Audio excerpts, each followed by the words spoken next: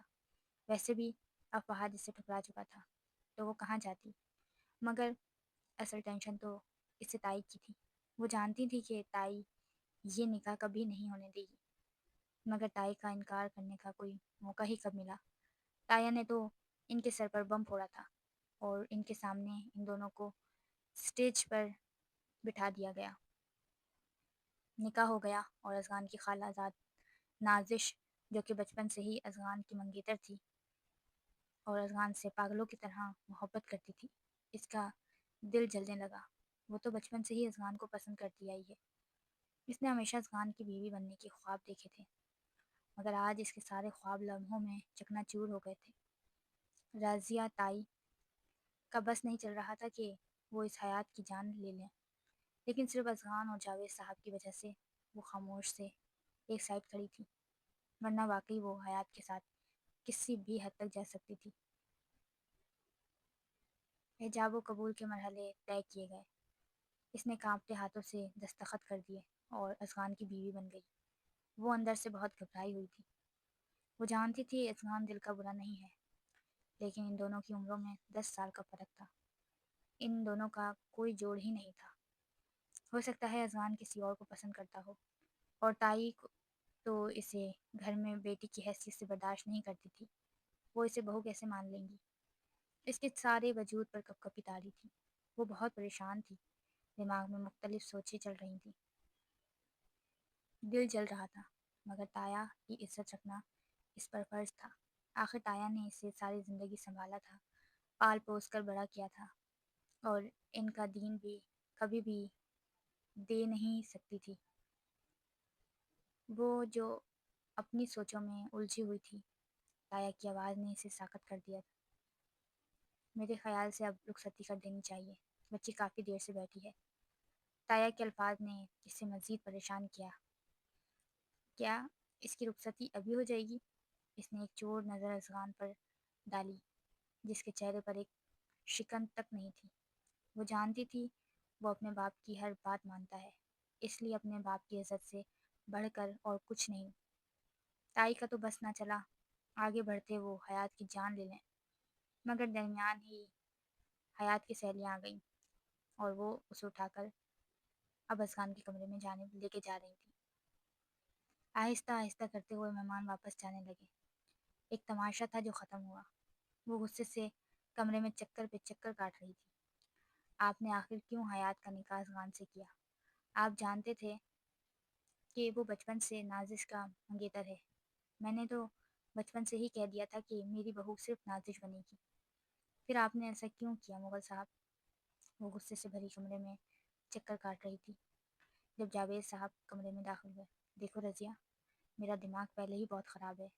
تمہاری کسی بھی فضول بکواس کو سہنے کے لیے میرا دماغ طاقت نہیں رکھتا۔ اور جہاں تک رہی بات نکاح کی، تو نازش اور اذغان صرف منگیتر تھے۔ اگر ان دونوں کے درمیان کوئی ایسا رشتہ قائم ہوتا جسے ختم کرتے ہیں مجھے کوئی گناہ یا مجھے افسوس ہوتا، تو میں ضرور حیات کو اذغان سے دور رکھتا، لیکن فی الحال اذغان ہی میری عزت بچا سکتا تھا۔ مجھے اپنے بچے پر پورا بھروسہ تھا، اور اس نے میری بات مان لی۔ بہتر ہوگا تم بھی اس نکاح کو قبول کرو اور اب سکون سے سو جاؤ۔ وہ اتنا کہتے ہوئے ڈریسنگ روم میں جا کر داخل ہو گئے، اور رضیہ بیگم کا دل چاہا وہ ہر چیز تہس نہس کر دے۔ وہ کمرے میں بیڈ پر بیٹھی ہوئی تھی جب وہ کمرے میں داخل ہوا۔ اس سے پہلے وہ کوئی بات کرتا کمرے میں حیات کی آواز گونجی، مجھے طلاق دینے ازغان بھائی۔ اس کے الفاظ تھے کہ پگھلتا ہوا سیسا جو ازغان کو اپنے وجود کے آر پار جاتا محسوس ہوا۔ وہ دروازہ لاک کیے بیڈ تک آیا۔ تمہارا دماغ خراب ہو گیا ہے؟ ابھی نکاح کو وقت ہی کتنا ہوا ہے اور تم طلاق مانگ رہی ہو؟ اس سے حیات کی دماغی حالت پر شبہ ہوا۔ میں جانتی ہوں تائی امی مجھے آپ کی بیوی کے روپ میں قبول نہیں کریں گی، اس لیے بہتر ہے مجھے طلاق دے دیں۔ وہ یہ بات کہہ نہیں سکتی تھی، اس لیے دل میں سوچ کر بڑبڑائی، کیونکہ ہم دونوں کی عمر میں بہت فرق ہے، میرا اور آپ کا کوئی جوڑ نہیں ازغان بھائی۔ اس سے پہلے وہ بات پوری کرتی، ازغان غصے سے اس کے لبوں پر ہاتھ رکھ چکا تھا۔ خبردار، یہ آج کے بعد میرے لیے بھائی کا لفظ استعمال کیا۔ شاید تم بھول رہی ہو، ہمارا نکاح ہو چکا ہے، اب میں تمہارا بھائی نہیں رہا۔ وہ غصے سے چلایا تھا، مگر یہ وقت حیات کا اس سے ڈرنے کا نہیں تھا، مضبوط بن کر سامنا کرنا تھا۔ مجھے طلاق چاہیے، ابھی، اسی وقت، سنا آپ نے؟ وہ بھی غصے سے چلائی تھی۔ ازغان کا میٹر لمحوں میں گھوما۔ تمہیں لگتا ہے تم آج کی رات مجھ سے طلاق مانگو گی اور میں تمہیں دے دوں گا؟ کیا سمجھ رکھا ہے تم نے مجھے؟ تماشا؟ وہ اسے بازو سے تھامے پکڑے جھنجھوڑ گیا۔ ایک پل کے لیے حیات کا دل پسلیاں توڑ کر باہر آنے کو مچلا۔ وہ جانتی تھی تائی اس کے ساتھ بہت برا سلوک کرے گی، اس لیے اسے کسی بھی حالت میں آج کے آج ہی ازغان سے طلاق لے لینی چاہیے۔ یہ سوچتے ہوئے دوبارہ غصے میں آئی۔ میں کہہ رہی ہوں مجھے آپ کے ساتھ نہیں رہنا، کیا کوئی زور زبردستی ہے؟ بس مجھے طلاق دے دیں ازغان بھائی۔ وہ ایک بار پھر بے دھیانی میں بھائی بول گئی، اور اس بار ازغان کو ایسا غصہ آیا کہ کوئی حد نہیں۔ اگلے ہی پل وہ اس کے لبوں پر جھکتا، اس کے الفاظ لبوں میں دبا گیا۔ وہ اس کی پکڑ میں بند پانی مچھلی کی طرح تڑپی تھی، شدت سے اس کے لبوں پر اپنی مہر چھوڑے وہ اس کے لب پر دانت گاڑتا پیچھے ہوا۔ یہ حیات کو اپنے سارے وجود میں تکلیف اٹھتی محسوس ہوئی۔ اب تمہیں اچھے سے یاد رہے گا کہ میں بھائی نہیں ہوں تمہارا۔ آئندہ تمہاری زبان ازغان سے آگے نہیں جانی چاہیے، ورنہ اسے کاٹ دوں گا، اور تمہیں اچھے سے بتاؤں گا کہ شوہر کیا ہوتا ہے۔ اس کا نچلا حصہ بھیگا لب چلاتے وہ اس کے ہونٹ سے نکلتا خون صاف کرتے سختی سے غرایا تھا۔ چاہ کر بھی اس لڑکی پر غصہ نہیں کرنا چاہتا تھا، لیکن اس کی باتیں ہی غصہ دلا گئی تھیں۔ جاؤ اور اس لباس کو تبدیل کرو، غصے سے کہتے ہوئے ڈریسنگ میں بند ہو گیا، اور حیات ایک گہری سانس لیتی رہ گئی۔ وہ صبح تائی کو کیا جواب دے گی؟ تائی تو اسے کچا چبا جانے والی نگاہوں سے گھوریں گی۔ اگر تائی نے اسے کوئی نقصان پہنچایا تو وہ کیا کرے گی؟ یہ سب سوچتے ہوئے اس نے اپنا سارا زیور اور میک اپ اتارا، پھر جلدی سے سمپل سے کپڑوں پہنتی وہ واش روم سے باہر نکلی۔ وہ بھی ڈریسنگ روم سے باہر نکل چکا تھا۔ وہ بیڈ پر آ کر بیٹھی تو وہ بھی دوسری جانب آ کر بیٹھا۔ اس سے پہلے وہ لیٹا حیات چیخ پڑی، جی آپ بھی یہاں سوئیں گے؟ اس نے بے یقینی سے حیات کو دیکھا، آنکھوں میں ناگواری آئی تھی۔ اب کمرے میں ایک ہی بیڈ ہے تو وہیں سوں گا، تمہارا کیا خیال ہے میں زمین پر سو جاؤں گا؟ ناگواری سے کہتے ہوئے اس کے ہاتھوں سے بلینکٹ کھینچتا وہ اپنے اوپر لے چکا تھا۔ مگر میں یہاں نہیں سوں گی۔ اس بات پر پھر حیات اس سے لڑنا شروع ہو چکی تھی۔ دیکھو حیات، پہلے ہی میرا دماغ بہت گھما ہوا ہے، اگر اپنی بھلائی چاہتی ہو تو سکون سے سو جاؤ، ورنہ پھر میں تمہیں اچھے سے بتاؤں گا کہ میں کیا کیا کر سکتا ہوں۔ کیا چاہتی ہو کہ میں آج ہی تمہیں سب کچھ بتا دوں؟ وہ اس کی طرف کرمٹ لیتا ذو معنی نظروں سے بولا تھا کہ حیات ایک پل کے لیے کانپ گئی، لیکن وہ جانتی تھی کہ کچھ بھی ہو جائے ازغان اس کی اجازت کے بنا اسے کوئی تکلیف نہیں دے گا، اسے ہاتھ بھی نہیں لگائے گا۔ یہ سب سوچتے اس کے اندر ایک اطمینان سا آیا۔ وہ بھی بیڈ کی دوسری جانب تکیے پر سر رکھے لیٹی، مگر ڈرتے ہوئے اس نے ازغان کی جانب پشت کر لی تاکہ وہ اسے دیکھے ہی نہ، مگر وہ مسلسل اپنے وجود پر ازغان کی نظریں محسوس کر سکتی تھی۔ وہ ڈرتی ہوئی آنکھیں میچ گئی، اور پھر کب وہ گہری نیند میں اتر گئی اسے احساس نہ ہوا۔ ازغان مسلسل اسے ہی دیکھ رہا تھا۔ نیند میں اس نے ازغان کی جانب کرمٹ لی، اور اس کا ایک ہاتھ ازغان کے سینے تک آیا۔ نہ جانے کیوں، لیکن ازغان کے دل کی ساری دنیا ہی ایک پل کے لیے ہل گئی۔ اس نے بہت مشکل سے حیات کا ہاتھ اپنے سینے سے دور کیا، اور بہت قریب ہوتے اس کا چہرہ دیکھا۔ وہ بہت خوبصورت تھی، مگر فرق یہ تھا کہ وہ اس سے بہت چھوٹی تھی۔ ان دونوں کی عمروں میں پورے 10 سال کا فرق تھا۔ اسے اس بات سے فرق نہیں پڑتا تھا کہ حیات اس کی بیوی بن گئی ہے۔ اس نے کبھی بھی نازش میں دلچسپی نہیں لی تھی۔ نازش بھی ٹھیک شکل کی مالک تھی مگر حیات سے کم ہی خوبصورت تھی۔ نازش اور اذغان ہم عمر تھے مگر حیات اس سے 10 سال چھوٹی تھی۔ اس نے کبھی بھی حیات کے بارے میں یہ سب سوچا نہیں تھا کیونکہ وہ بچپن سے جانتا تھا کہ حیات فہد کی منگیتر ہے، مگر آج پہلی بار اسے اپنی بیوی کے روپ میں دیکھتے ہوئے اذغان کو کوئی سکون ہوا تھا۔ ایک عجیب سا احساس تھا جو سارے وجود میں پھیل گیا۔ وہ یکٹک اس کے چہرے کو دیکھ رہا تھا جو سوئی ہوئی بہت معصوم لگ رہی تھی۔ ابھی 4 دن پہلے ہی تو وہ کتنی خوش تھی جب اس نے اپنی 18ویں سالگرہ منائی تھی۔ وہ اسے کوئی بھی تکلیف نہیں دینا چاہتا تھا کیونکہ وہ اس سے بہت چھوٹی تھی، اس لیے اس سے دور ہونے کی کوشش کرنے لگا۔ لیکن نہ جانے اس لڑکی میں ایسا کیا سحر تھا جو وہ کچھ ہی گھنٹوں میں اس سے اپنے سحر میں جکڑتی جا رہی تھی، یا پھر شاید یہ نکاح کی طاقت تھی جو اسے اذغان سے دور نہیں ہونے دے رہی تھی۔ اذغان کا شدت گڑیا سے دل چاہ رہا کہ اس کے یہ معصوم گال اپنے لبوں سے چھوئے۔ وہ تو سو رہی تھی، اسے کیا پتہ چلے گا۔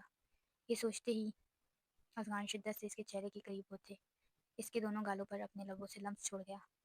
اس کے لمس سے حیات تھوڑا سا کسمسائی تھی، پھر دوبارہ گہری نیند اتر گئی۔ اسے سوتے دیکھ کر اذغان کی آنکھ کب لگی اسے خود احساس نہ ہوا۔ اگلی صبح کا آغاز ہو چکا تھا۔ وہ کب سے ڈریسنگ روم کا دروازہ بجا رہا تھا۔ بس بس کرو، حیات باہر نکل آؤ۔ نہ جانے وہ اندر بیٹھی کیا کر رہی تھی، اوپر سے اس نے ڈریسنگ روم کا اندر سے لاک رکھا تھا۔ میں تم سے بات کر رہا ہوں حیات، جلدی باہر نکلو۔ وہ شدید غصے کے عالم میں پھٹنے کے در پہ تھا۔ اگر اب تم باہر نہیں نکلی حیات تو میں ڈپلیکیٹ کی سے دروازہ کھولے اندر آ جاؤں گا۔ اس نے آخر دھمکی دی تھی۔ اندر وہ جو اپنی فراک کے زپ بند کرنے کی کوشش کر رہی تھی، اس نے بہت مشکل سے اپنی فراک کو کندھوں سے پکڑا اور زچ ہوتی ہوئی دروازے کی طرف بڑھی تھی۔ سمجھ نہیں آ رہی تھی آخر یہ شخص کا کیا کرے، اوپر سے اس کی زپ بھی بند نہیں ہو رہی تھی۔ وہ جیسے ہی باہر نکلی تو اذغان سے ایک سائڈ دیکھتے دھکیلتے ہوئے کمرے میں داخل ہوا۔ اس نے بہت مشکل سے خود کو گرنے سے بچانے کے لیے ڈریسنگ روم کے دروازے پر ہاتھ رکھا تھا۔ اب وہ کبرٹ کھولے اپنے لیے ڈریس نکال رہا تھا اور وہ اسے دیکھ رہی تھی۔ ایسے کیا دیکھ رہی ہو؟ وہ اس کی نظریں مسلسل اپنے وجود پر محسوس کرتے غصے سے بولا تھا، اور حیات نے ڈبڈبائی آنکھوں سے اسے دیکھا۔ وہ خاموش رہی تو اذغان نے نظریں اٹھائے حیات کو دیکھا۔ وہ دونوں کندھوں سے اپنی فراک سنبھالے کھڑی تھی۔ اسے کچھ گڑبڑ لگی۔ ایسے کیوں کھڑی ہو؟ اس نے کچھ سختی سے پوچھا۔ حیات خاموش تھی۔ تم سے کچھ پوچھ رہا ہوں، وہ اس کی طرف قدم دیتے ہوئے بولا۔ وہ یہ زپ بند نہیں ہو رہی، وہ بامشکل بولی تھی۔ اذغان کا دماغ بھگ سے اڑا۔ اس نے ایک لمحے سے پہلے حیات کا کندھا پکڑے اسے گھمایا کہ اس کی پشت اذغان کے سینے سے آ لگی۔ اس کی سفید دھندیا برہنہ ہوتی کمر اذغان کے حلق میں کانٹے اگا گئی، مگر جلد ہی وہ اپنے آپ پر قابو پاتا غصے میں آیا۔ ایسے ڈریس پہنتی ہی کیوں ہو جو پہننے میں مشکل ہو؟ غصے سے کہتے ایک جھٹکے سے اس نے فراک کندھوں سے پکڑے اس کی زپ اوپر کی تو حیات نے سکون کی سانس لی۔ اب جلدی تیار ہو اور نیچے چلو میرے ساتھ، اور ہاں اپنے چہرے کے تاثرات نارمل رکھنا، مجھے تم مسکراتی ہوئی نظر آؤ۔ اتنا کہتے ہی وہ واش روم میں گھس گیا اور حیات برے برے منہ بناتی رہ گئی۔ ایک تو اتنا ڈانٹتے ہیں، اوپر سے مجھ پر ہی روپ جھاڑتے ہیں۔ وہ باہر آئی اور اب اپنے بال کنگھی کر رہی تھی۔ 5 منٹ بعد وہ بھی فریش نکلا ہوا کپڑے چینج کیے واش روم سے باہر آ چکا تھا۔ اس کے پاس کھڑا ہوتا وہ اب اپنے اوپر پرفیوم چھڑکتا بالوں میں برش پھیرنے لگا۔ اس سے پہلے حیات کمرے سے باہر بھاگتی وہ اس کی کلائی پکڑ چکا تھا۔ کہاں جا رہی ہو؟ کچھ غصے سے بولا۔ آخر اس لڑکی کی حرکتیں اتنی پریشان کیوں کر رہی تھیں؟ نیچے جا رہی ہوں، حیات نے معصومانہ جواب دیا۔ صبر کر لو لڑکی، میرے ساتھ چلنا، وہ دانت پیستے گھرایا۔ حیات نے غصے بھرا منہ بنائے گلے میں دوپٹہ ڈالا۔ 2 منٹ بعد وہ اپنی گھڑی ہاتھ پر پہننے گاڑی چابیاں اور موبائل فون اٹھاتا اس کا ہاتھ پکڑے کمرے سے باہر نکلا۔ جیسے ہی رضیہ بیگم کمرے سے باہر نکلی انہوں نے نازش کو کچن کے دروازے میں کھڑے دیکھا۔ وہ اپنی آنکھوں سے نکلتے آنسو صاف کر رہی تھی۔ وہ اس کے پاس جا کر کھڑی ہوئی۔ خالہ، آپ نے تو کہا تھا کہ میں صرف اذہان کی بیوی بنوں گی، پھر کل رات کیا ہو گیا؟ آخر کیوں حیات کو اس کی بیوی بنا دیا گیا؟ وہ صرف میرا تھا، وہ دبے دبے غصے سے چلائی تھی۔ فکر مت کرو بیٹا، اس لڑکی کو تو میں اذہان کی زندگی سے باہر نکال کر ہی رہوں گی۔ میری بہو صرف تم بنو گی۔ وہ تو بس ایک حادثاتی طور پر نکاح ہو گیا ہے، مگر میں اس کی نکاح کو زیادہ دیر ٹکنے نہیں دوں گی۔ تم چلو آؤ بیٹھو ناشتہ کرو۔ وہ اس کا ہاتھ پکڑے ڈائننگ ٹیبل تک لے آئیں۔ اتنے میں وہ دونوں بھی سیڑھیاں اترنے نیچے نظر آئے۔ ایسے دکھتے ان دونوں عورتوں کے وجود میں خون کا ابال تیز ہوا۔ وہ کرسی کھینچتے بیٹھ گیا تو حیات بھی گھبراتی ہوئی اس کے پہلو میں کرسی کھینچتے بیٹھ گئی۔ نظر ان کی ان دونوں خالہ بھانجی پر ہی تھی، جو دونوں اسے کچا چبا جانے والی نگاہوں سے گھور رہی تھی۔ وہ ناشتہ کرنے لگا تو جھجکتے ہوئے حیات نے بھی ناشتے کے لیے پلیٹ اٹھائی۔ اتنے میں جاوید صاحب بھی کمرے سے باہر نکلے اور سربراہی کرسی پر بیٹھے۔ تم کہاں جا رہے ہو اذہان؟ انہوں نے پریشانی سے پوچھا۔ ابا ایک ضروری میٹنگ ہے، وہی اٹینڈ کرنے کے لیے جا رہا ہوں، اس نے ادب سے جواب دیا تھا۔ آج رہنے دیتے ہیں، میں نے تم دونوں کا ریسیپشن طے کر دیا ہے اور آج شام کو تم دونوں کا ولیمہ ہوگا۔ گویا جاوید صاحب نے ان سب کے سروں پر بم پھوڑا تھا۔ لیکن ابا آج اتنی جلدی؟ اس نے احتجاج کرنے کی کوشش کی۔ دیکھو بیٹا، یہ ضروری ہے خاندان کا منہ بند کرنے کے لیے۔ وہ سب تو ٹھیک ہے ابا، لیکن میٹنگ ضروری ہے، میں جلدی واپس آ جاؤں گا۔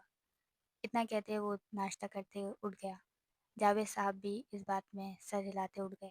اب حیات اکیلی رہ گئی۔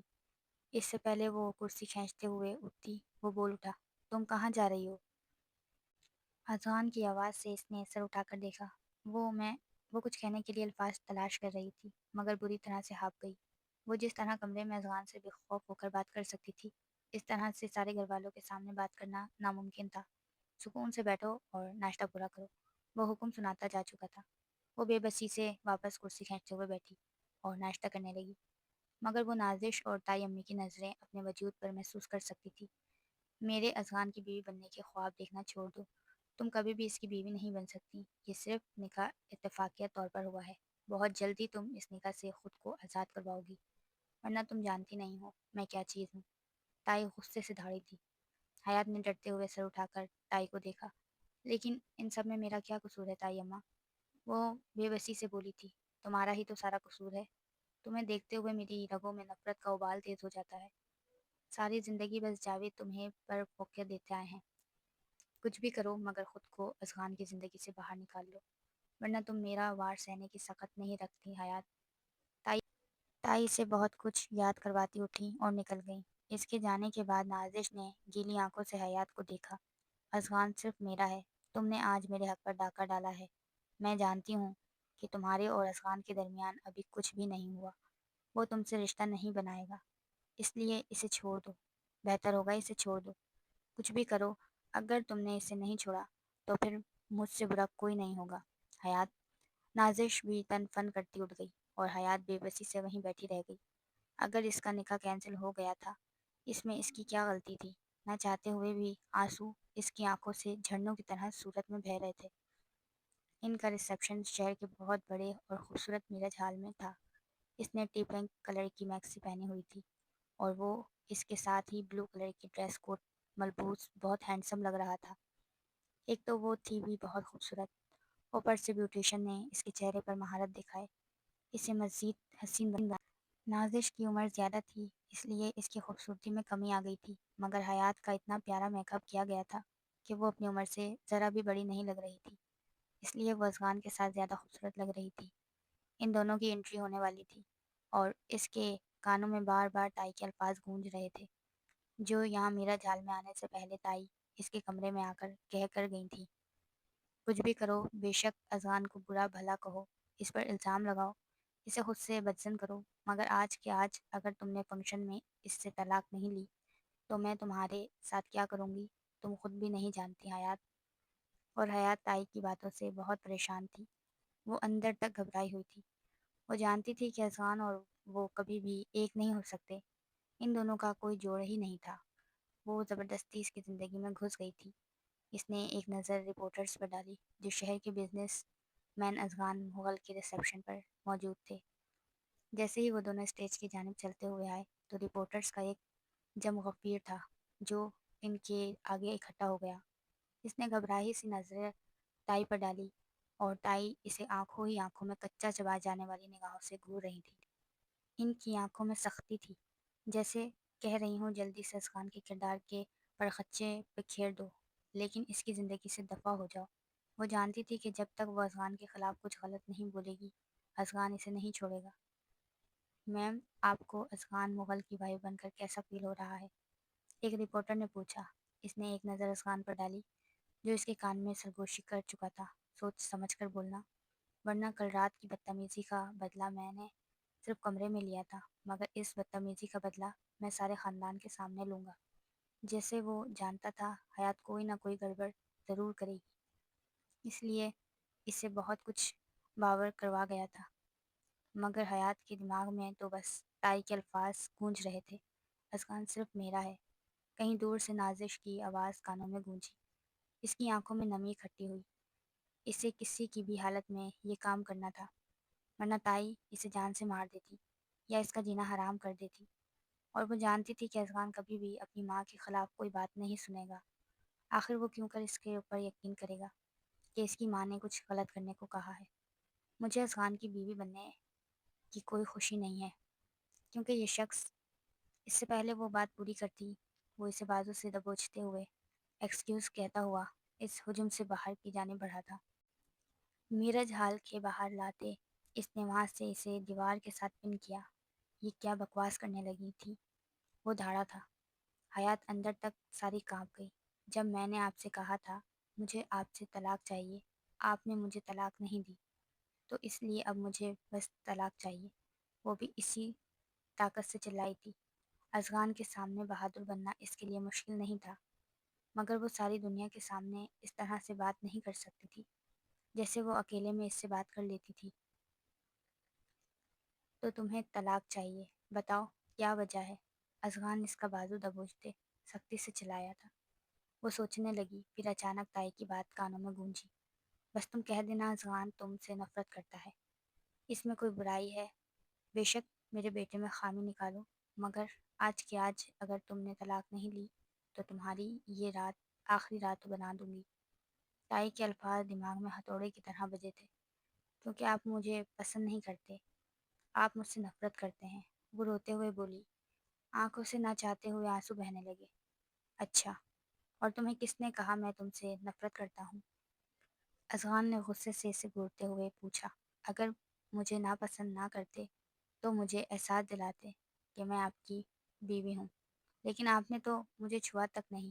میں ساری دنیا کو بتاؤں گی کہ آپ نے مجھے سیٹسفائی نہیں کیا۔ اس نے بہت تکلیف سے یہ الفاظ بولے تھے، ورنہ اپنے شوہر کے بارے میں ایسے الفاظ کہتے ہوئے وہ خود سو موت مری تھی۔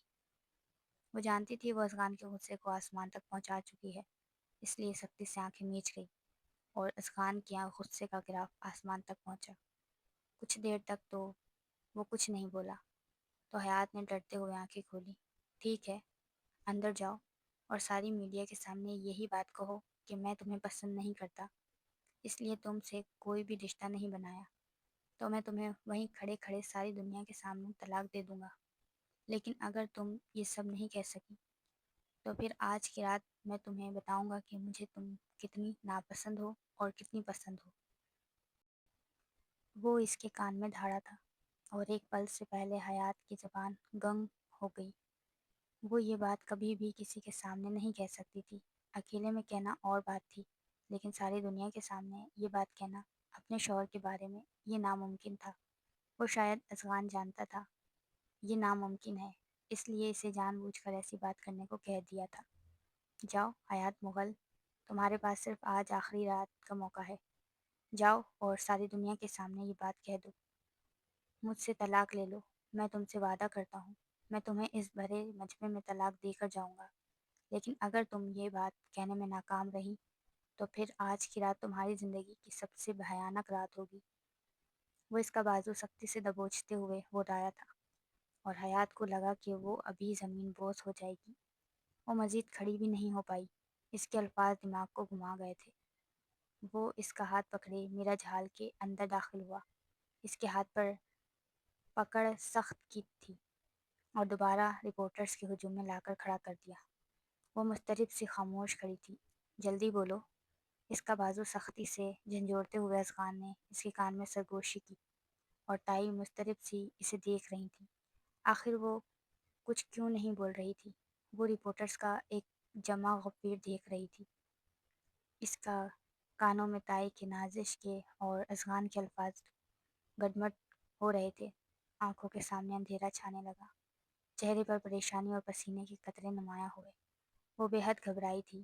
افغان مسلسل اسے بولنے کے لیے اکسا رہا تھا۔ وہ جانتا تھا کہ وہ اتنی بہادر کبھی بھی نہیں ہے کہ وہ کچھ بھی بولے۔ وہ خوفزدہ نگاہوں کے ساتھ ان رپورٹرز کو دیکھ رہی تھی۔ آنکھوں کے سامنے اندھیرا چھایا اور وہ پھر دھڑام سے زمین بوس ہوئی، مگر اس کا ساکت ہوتا وجود اس سے پہلے زمین پر لگتا۔ افغان بیچ راستے میں ہی اسے اپنی باہوں میں لے چکا تھا۔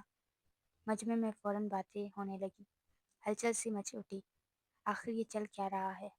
مگر وہ بنا کسی کے کوئی بات کا جواب دیے اس کے بے ہوش وجود کو باہوں میں اٹھائے میرج ہال سے باہر نکلتا چلا گیا۔ افغان کو غائب ہوتے 1 گھنٹے سے زیادہ ہو چکا تھا۔ وہ واپس گھر نہیں آیا، اور نازش پریشانی سے لاؤنج میں ٹہل رہی تھی۔ آخر یہ دونوں کہاں گئے ہیں؟ ان دونوں خالہ بھانجی کی جان ہلک میں اٹکی تھی۔ اتنے میں جاوید صاحب لاؤنج میں داخل ہوئے۔ رضیہ طائی فوراً ان کی جانب بڑھی۔ یہ افغان کہاں رہ گیا؟ اب تک آیا کیوں نہیں؟ وہ حیات کو اپنے ساتھ لیے وہیں میرج ہال سے باہر نکل گیا تھا۔ اس کے بعد وہ کہاں گیا کوئی نہیں جان پایا۔ جاوید صاحب پرسکون ہوتے آگے بڑھے اور لاؤنج کے صوفے پر بیٹھ گئے۔ وہ آج نہیں آئے گا، الفاظ تھے کہ پگھلتا ہوا سیسا جو ان دونوں عورتوں کے وجود میں اترا۔ مگر کیوں؟ رضیہ بیگم نے کلس کر پوچھا تھا۔ ارے باہر دیکھ رہی ہو موسم کتنا خراب ہو گیا ہے، کیسے بارش ہو رہی ہے، اس لیے وہ حیات کو اپنے ساتھ فارم ہاؤس لے گیا ہے۔ نازش کے وجود میں شرارے پھوٹ پڑے تھے، اور تائی کا دل چاہا کہ وہ اسی وقت حیات کی جان لے لیں، مگر وہ سے وہاں کیوں لے کر گیا ہے؟ تائی نے بہت تحمل سے پوچھا۔ ارے کیا مطلب؟ اس کی بیوی ہے، اس کا جہاں دل چاہا وہ لے گیا۔ اب کیا تم سے پوچھ کر ہر کام کرے گا؟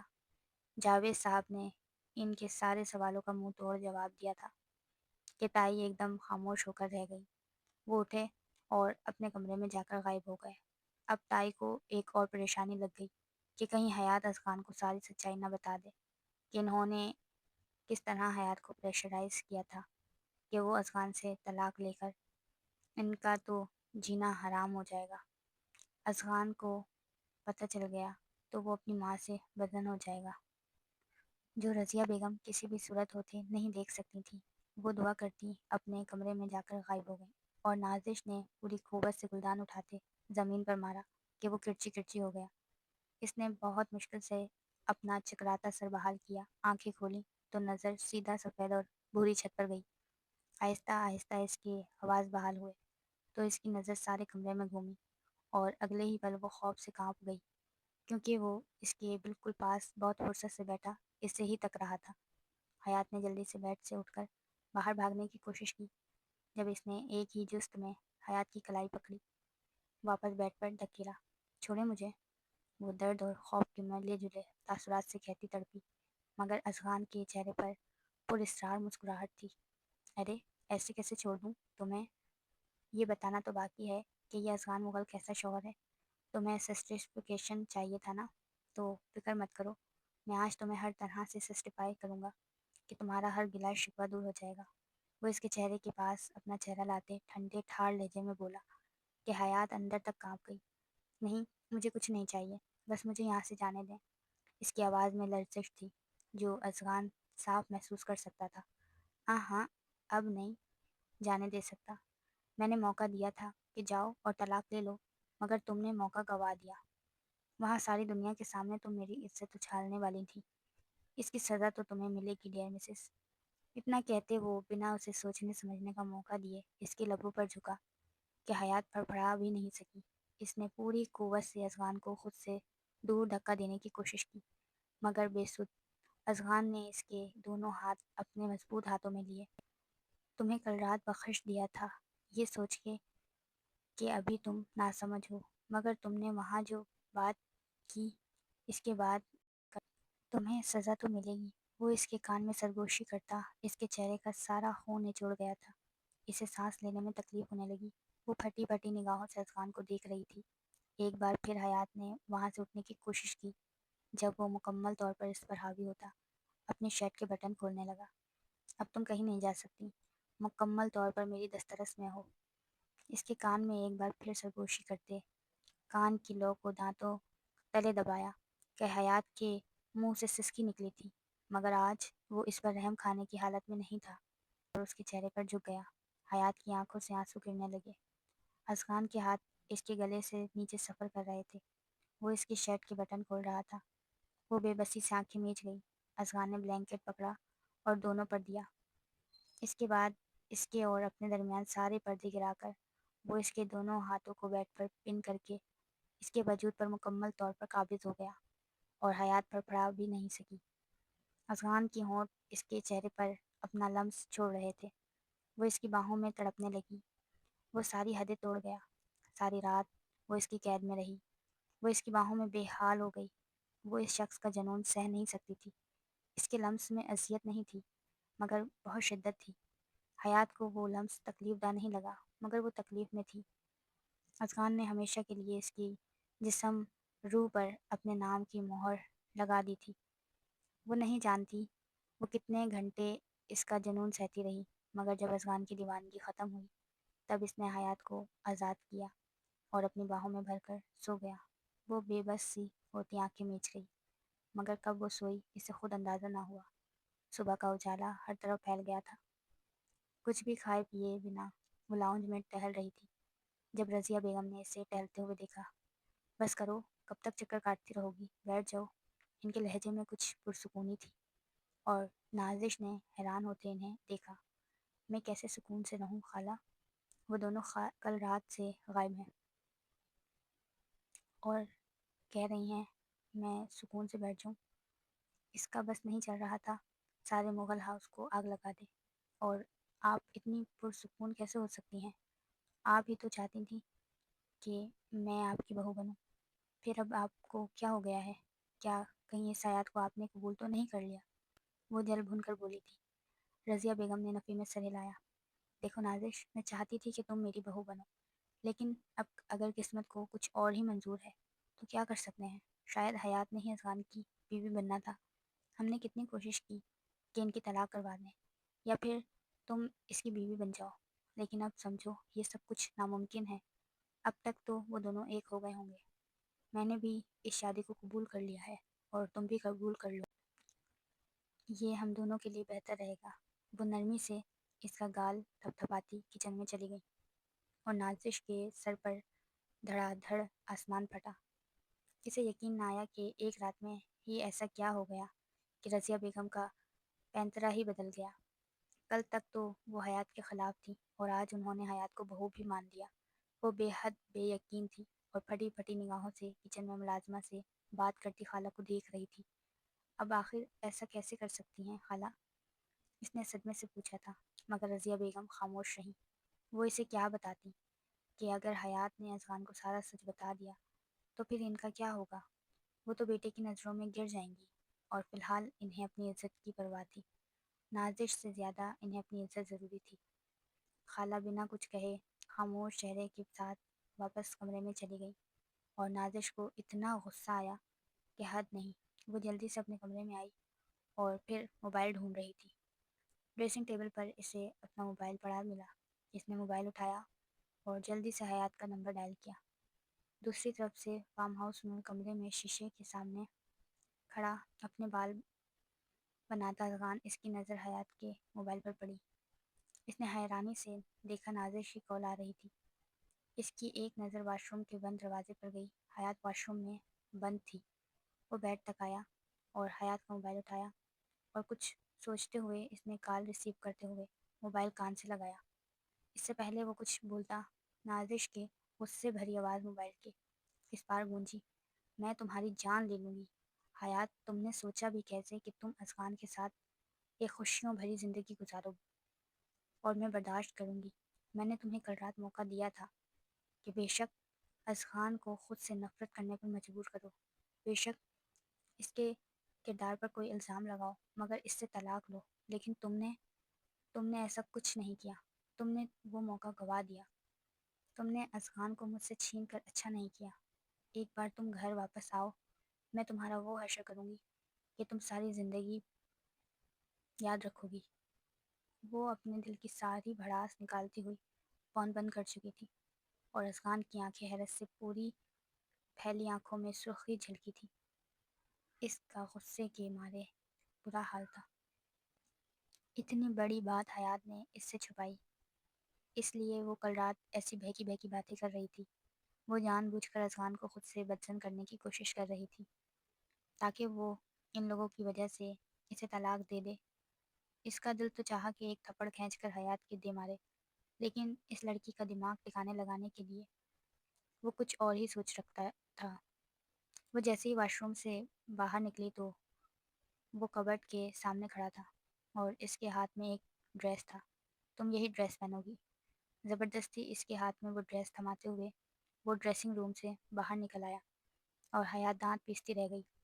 اس نے ایک نظر اس مہرون لباس پر ڈالی۔ وہ بہت خوبصورت مہرون رنگ کا کامدار سوٹ تھا جس پر بہت خوبصورت کڑھائی ہوئی تھی۔ جلدی سے وہ ڈریس پہنا اور وہ ڈریسنگ روم سے باہر نکلی تو وہ شیشے کے سامنے کھڑا خود پر پرفیوم چھڑک رہا تھا۔ اس سے پہلے وہ اپنے بال کنگھی کرتی، ایک جھٹکے سے پہلے اذخان نے اسے کھینچے اپنے روبرو کیا۔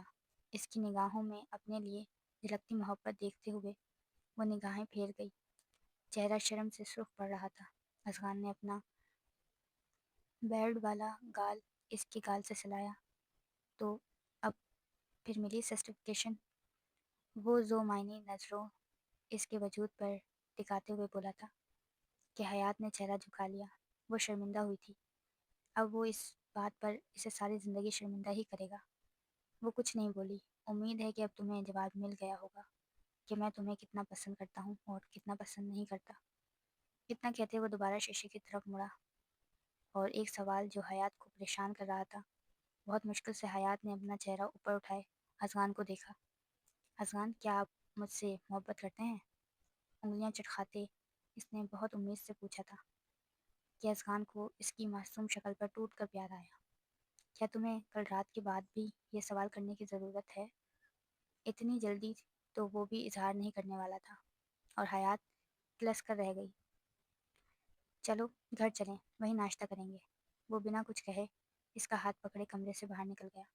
وہ دونوں اگلے آدھے گھنٹے بعد مغل ہاؤس میں داخل ہوئے تھے، جہاں پر رضیہ بیگم، جاوید صاحب اور نازش بیٹھے ڈائننگ ٹیبل پر ناشتہ کر رہے تھے۔ جب ان لوگوں نے بھی جاوید صاحب کو جوائن کیا، ارے بیٹا آؤ ناشتہ کرو، جاوید صاحب کے کہنے پر ہی وہ دونوں بھی ڈائننگ ٹیبل پر بیٹھ گئے۔ رضیہ بیگم اور نازش دونوں کی نظریں مسلسل حیات پر تھیں۔ اس کا گھبرانا شرمانا ان دونوں عورتوں کو ساری کہانی سمجھا گیا تھا۔ نازش کے وجود میں شرارے پھوٹ رہے تھے۔ اس کا بس نہیں چل رہا تھا کہ وہ حیات کو مار دے۔ ساری زندگی وہ اذخان کو چاہتی آئی تھی، اور آج کوئی اور اذخان کی بیوی کے رتبے پر فائز ہو گیا ہے۔ وہ حق جو صرف نازش کا تھا، آج اس حق پر حیات نے ڈاکہ ڈال دیا تھا۔ ناشتہ کرنے کے بعد وہ اپنے کمرے میں چلا گیا۔ اس سے پہلے حیات اٹھتی اور کمرے کی طرف جاتی، رضیہ تائی نے اسے مخاطب کیا، تم ذرا میرے ساتھ کچن میں آنا حیات۔ ان کے لہجے میں کچھ محبت تھی۔ حیات الجھتی ہوئی ان کے ساتھ کچن میں داخل ہوئی۔ ان کے پیچھے ہی نازش بھی تھی۔ تو کل رات تم دونوں ایک ہو ہی گئے؟ تائی نے جھانچتی ہوئی نگاہوں سے پوچھا۔ حیات کچھ نہیں بولی، بس شرم کے مارے چہرہ جھکا گئی۔ تم نے اذخان سے کوئی بات تو نہیں کہی کہ تم نے طلاق کیوں مانگی تھی؟ تائی نے جھانچتی ہوئی نگاہوں سے حیات کو دیکھا تو حیات نے نفی میں سر ہلایا۔ نہیں تائی، میں نے کوئی بات نہیں کہی، اس نے پرسکون ہوتے جواب دیا۔ رضیہ بیگم ایک دم ٹھنڈی ہو گئی۔ ان کے کلیجے میں ٹھنڈک پڑ گئی۔ بہت اچھے، اس بارے میں اب اذخان سے کوئی بات مت کرنا۔ جاؤ، اب کمرے میں تمہارا انتظار کر رہا ہوگا، خوش رہو۔ تائی کی بات سنتے وہ حیران ہوئی۔ کیا تائی جی، آپ نے ہماری شادی قبول کر لیا؟ اس نے بے یقینی اور خوشگوار حیرت سے پوچھا تھا کہ رضیہ بیگم نے اس بات میں سر ہلایا۔ بالکل، مجھے لگتا ہے کہ یہی قسمت تھی، میرے اذخان کی قسمت میں تم ہی لکھی تھی۔ اب جاؤ۔ وہ اس بات میں سر ہلاتی اس سے پہلے کچن سے باہر نکلتی، اگلے ہی پل نازش نے اس کی بازو دبوچا۔ تم نے مجھ سے اذغان کو چھین کر اچھا نہیں کیا، اب میں تمہیں چھوڑوں گی نہیں۔ وہ دھمکی سے نوازتی حیات کا ہاتھ چھوڑ چکی تھی۔ نازش کے لہجے سے حیات کو تکلیف ہوئی تھی، مگر اپنا بازو مچلتی ہوئی کمرے میں چلی گئی۔ کچھ دیر بعد ہی اذغان آفس کے لیے نکل گیا۔ صبح سے دوپہر اتری اور دوپہر سے شام۔ شام کے وقت وہ کچن میں کھڑی اپنے لیے چائے بنا رہی تھی، اور چائے بنانے کے بعد وہ چائے کا کپ پکڑتی ہوئی اپنے کمرے میں جانے کی نیت سے جیسے ہی پلٹی، اس نے دیکھا کہ کچن کا دروازہ اندر سے بند تھا۔ وہ حیران ہوئی، ابھی کچھ دیر پہلے تو دروازہ کھلا ہوا تھا، یہ بند کیسے ہوا؟ وہ دروازے کی جانب بڑھی تھی۔ اس سے پہلے وہ دروازے تک پہنچتی، نہ جانے کہاں سے کوئی نقاب پوش شرک اس کے پیچھے سے باہر نکلا، اور اگلے ہی پل اس نے حیات کا بازو دبوچا۔ حیات کی چیخیں نکل گئیں۔ اس کے ہاتھ سے چائے سے بھرا کپ زمین بوس ہوا، ٹوٹ کر کرچی کرچی ہو گیا، اور چائے ساری زمین پر گری تھی۔ کون ہو تم؟ میرا ہاتھ چھوڑو۔ وہ پریشان ہوتی اپنا ہاتھ چھڑانے کی کوشش کرنے لگی۔ سویٹ ہارٹ، تمہارا عاشق ہوں، وہ خباثت سے کہتے حیات کو پکڑے اپنی جانب کھینچنے لگا۔ اذغان جو ابھی مغل ہاؤس میں داخل ہوا تھا، اسے کچن سے کچھ شور کی آواز آئی تو وہ کچن کی طرف چلا گیا۔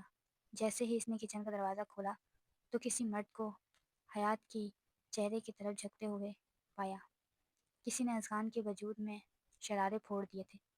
وہ ایک جھٹکے سے آگے بڑھا اور اس شخص کا گریبان پکڑے، اس کے چہرے پر پے در پہ مکے مارے۔ شور کی آواز سنتے رضیہ بیگم بھی کمرے سے باہر نکل آئیں، اور نازش جو کہ سارا تماشا چھپی بڑے مزے سے دیکھ رہی تھی، اس کے چہرے پر پریشانی چھائی۔ اس نے یہ سوچتے ہوئے اس مرد کو یہاں کچن تک داخل کر دیا تھا کہ وہ حیات کو کسی غیر مرد کے ساتھ دیکھتے حیات پر غصہ کرے گا، لیکن یہاں تو الٹا ہو گیا۔ اذغان نے تو اس مرد کو ہی مارنا لگا۔ کیا کر رہے ہو؟ چھوڑو اسے۔ رضیہ بیگم نے بہت مشکل سے اذغان کو دور کرنے کی کوشش کی۔ کون ہو تم؟ یہاں کیا کر رہے ہو؟ رضیہ بیگم نے اس سے پوچھا۔ مجھے اس لڑکی نے بلایا تھا، وہ حیات کی طرف اشارہ کرتا ہوا بولا۔ اذغان نے اس کا چہرہ اتنی زور سے پکڑا، دیوار میں دے مارا کہ رضیہ بیگم کی چیخیں نکل گئیں۔ وہ اور حیات تو وہیں دیوار کی ساتھ کھڑی کانپ رہی تھی۔ جاوید صاحب بھی شور سے جلدی سے گھر کے اندر بھاگے تھے۔ اذغان، اسے چھوڑ دو، رضیہ بیگم پریشانی سے بول رہی تھی۔ نہیں ماما، آج نہیں چھوڑوں گا، اسے پولیس کے حوالے کروں گا۔ اس کی ہمت کیسے ہوئی میری بیوی کو ہاتھ لگانے کی؟ اور لفظ پولیس پر کسی نے نازش کے چہرے کا سارا خون نچوڑ دیا۔ انہوں نے کافی کوشش کی کہ اذغان کا غصہ کم کریں، لیکن اذغان نے رضیہ بیگم کی کوئی بات نہیں سنی اور پولیس کو بلا کر ہی دم لیا۔ وہ شخص دونوں ہاتھ جوڑتا رہا۔ مجھے چھوڑ دو، مجھے اس لڑکی نے بلایا تھا۔ بالآخر اس نے نازش کی طرف اشارہ کیا، اور ان سب کے چہرے پر حیرت ابھری تھی۔ اذغان نے بنا کچھ کہے اسے پولیس کے حوالے کر دیا۔ پولیس کے جانے کے بعد وہ سختی سے نازش کی طرف پلٹا تھا۔ میں نے تمہیں آج چھوڑ دیا ہے نازش، لیکن آج کے بعد اگر تم نے مغل ہاؤس کے دروازے پار کیے تو مجھ سے برا کوئی نہیں ہوگا۔ آج کے بعد کبھی بھی میرے گھر میں قدم رکھنے کی کوشش مت کرنا۔ وہ سختی سے انگلی اٹھائے نازش کو وارن کیے حیات کی جانب بڑھا، اور پتھر بنی حیات کا ہاتھ پکڑا اور اسے اپنے ساتھ لیے کمرے کی جانب چل پڑا، اور نازش کا دل ٹکڑوں میں ٹوٹا تھا۔ تم نے کیوں کیا ایسا نازش؟ جاوید صاحب کچھ افسوس اور تکلیف سے پوچھ رہے تھے۔ تو میں کیا کرتی خالو؟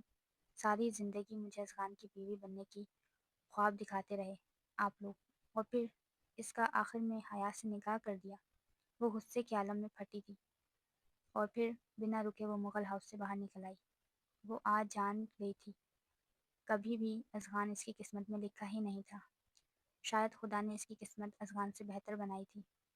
کتنی کوشش کی اس نے حیات کو اذغان سے دور کرنے کی، ان دونوں کی زندگیوں میں زہر گھولنے کی، لیکن وہ دونوں پھر بھی آج ایک تھے۔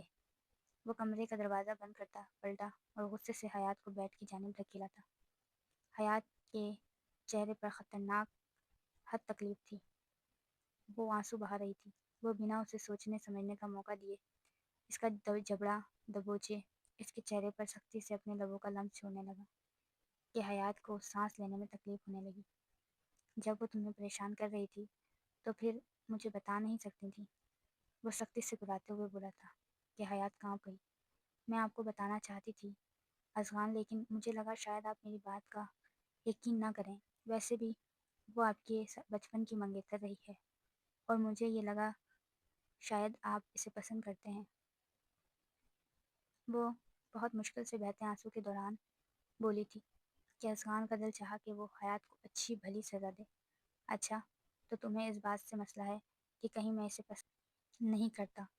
لگتا ہے تم بھول گئی کل رات میں نے کس طرح سے بتایا تھا کہ میں تمہیں پسند کرتا ہوں۔ لگتا ہے ایک بار پھر بتانا پڑے گا، سختی سے کہتے وہ اپنی شرٹ کے بٹن کھولنے لگا کہ حیات نے گھبراتے ہوئے نفی میں سر ہلایا۔ نہیں نہیں، میں سمجھ گئی۔ وہ پریشان ہوئی تھی کہ بہت مشکل سے اذغان نے اپنے غصے کو قابو کیا۔ تمہیں سمجھ کیوں نہیں آتی؟ تم میرے لیے ہر چیز سے اہم ہو۔ اس کا چہرہ پکڑے بھیگے لہجے میں اظہار کر گیا۔ اگر آج تمہیں کچھ ہو جاتا تو میں ساری دنیا کو آگ لگا دیتا۔ وہ جیسے ڈر گیا تھا۔ نازش کی حرکت نے اسے بہت تیش دلایا تھا۔ وہ ایک انجان مرد کو ان کی کچن تک لے آئی تھی، اور حیات شکر ادا کر رہی تھی کہ اذغان نے اس کے کردار پر شک نہیں کیا۔ وہ بیڈ پر گرا تھا اور حیات کو اپنے اوپر کیا کہ حیات کے سارے بال اذغان کے چہرے پر گرے، اور اذغان اس کے بالوں میں سانس لیتا اندر تک پرسکون ہو گیا۔ میں تم سے بہت بہت محبت کرتا ہوں حیات، وہ بھیگے لہجے میں بلاخر اظہار کر ہی گیا تھا۔ وہ جس نے سوچا تھا کہ وہ حیات سے کبھی بھی اپنے جذبات کا اظہار نہیں کرے گا، مگر حیات نے اسے اظہار کرنے پر مجبور کر دیا تھا۔ یہ عورت بھی نا بس مرد سے کیا کیا کروا لیتی ہے۔ وہ محض سوچ ہی سکا اور حیات اس کے سینے سے لگی، نم آنکھوں سے ہنس پڑی تھی۔ اسے سکون ملا تھا کہ اذغان اس سے محبت کرتا ہے۔